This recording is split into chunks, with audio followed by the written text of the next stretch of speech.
We now stand inside the Hagia Sophia in modern-day Istanbul, Turkey. The building we see today was commissioned on February 23, 532 AD by the Emperor Justinian. It was inaugurated only 5 years and 10 months later on December 27, 537 AD by the Emperor and the Patriarch Menes. When it was built, the Hagia Sophia was the third church to be built on the spot. Both of the previous churches burned down in riots against the emperor. The Emperor Justinian commissioned Hagia Sophia partly to show his power and strength, and partly to put people to work so they would not riot. Today, nothing remains of the first church, and only a few marble reliefs remain from the second. Since its inauguration, the third church has suffered extensive damage from fires, earthquakes, and ransacking during the Fourth Crusade. As a result, the structure has been rebuilt and re-engineered several times in its history. The largest such renovation took place in 1847. During the renovation, columns were straightened, decorations were revised, and the huge circular discs we see today were hung on columns. Although these renovations have altered the building, the structure we see today is largely similar to the one constructed in 532.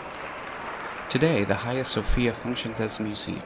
It represents one of the greatest surviving examples of Byzantine architecture. Byzantine architecture emphasizes using the physical to simulate the spiritual. At the same time it was built, it was unique not only in style, but scale as well. For this reason, Justinian hired a mathematician and physicist to design the building. It combines the central plan architecture with the basilica architecture style. The central plan architecture is based on circles, while the basilica style is based on rectangles. This led to the central problem of how to place a circular dome on a square base. The solution was to use something called a pendentive, which looked like curved triangles, to channel the force of the dome into a series of hidden supports. The two half-domes on the side also helped to support the weight. The fact that tiny, slender triangles hold such a heavy dome creates the illusion that the dome is floating. The second thing that helps the dome seem heavenly is the ring of 40 windows surrounding its base.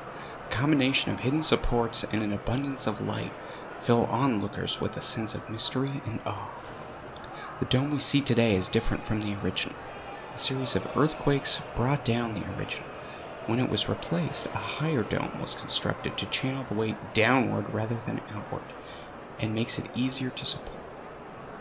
An important characteristic of Byzantine architecture is to use physical forms to render the spiritual. For this reason, the structure employs many windows to fill the space with light. Moreover, the walls are clad with marble that Justinian brought in from all over his kingdom at a huge expense. The stones were cut in such a way that they appear fluid. This pattern is mirrored on the floor, where we see more flowing marble patterns.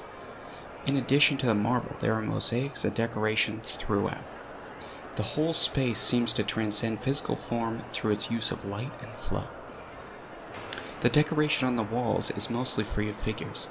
This is because the building of the Hagia Sophia comes right before the iconoclastic era, when no figures were created.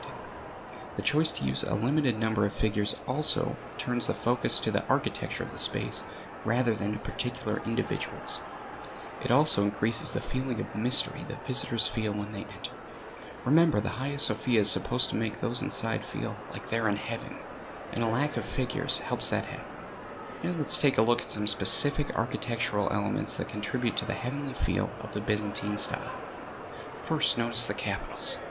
They are derived from the classical Ionic order. However, they exhibit a certain Byzantine flair.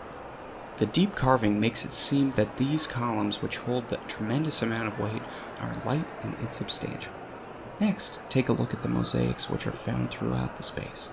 The mosaics depict a variety of figures and geometric patterns. These mosaics are often covered in gold, a color used to represent heaven. Many of these mosaics were added after the original building, but carry a similar intent as the original decorations. Being in one of the most culturally diverse spaces in one of the most culturally diverse cities naturally causes people to wonder how its heavenly style held different meanings for those who visited it over history.